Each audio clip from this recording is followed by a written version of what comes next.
Britain has appointed a new Minister of Loneliness to battle the ongoing epidemic of loneliness afflicting senior citizens. Psychology studies have suggested that loneliness can be a greater public health hazard than obesity or smoking.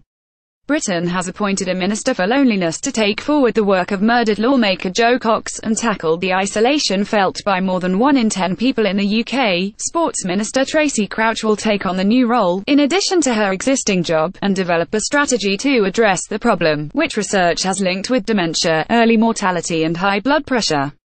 Past studies have found chronic loneliness to be more life-threatening than obesity and smoking. Psychologists have come to call the global trend of isolationism a loneliness epidemic. We should all do everything we can to see that, in Jo's memory, we bring an end to the acceptance of loneliness for good, British Prime Minister Theresa May said in a statement. For far too many people, loneliness is the sad reality of modern life. Cox was murdered by a right-wing extremist in 2016, after being in Parliament for little more than a year. The majority of people over 75 live alone, and about 200,000 older people in the UK have not had a conversation with a friend or relative in more than a month, according to government data.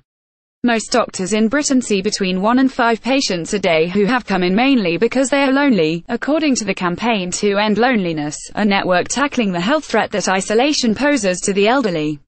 The Jo Cox Commission on Loneliness, which the 41-year-old lawmaker set up shortly before her death, had called for a minister to be appointed to lead action on the issue. Jo would be over the moon, her husband, Brendan Cox, tweeted.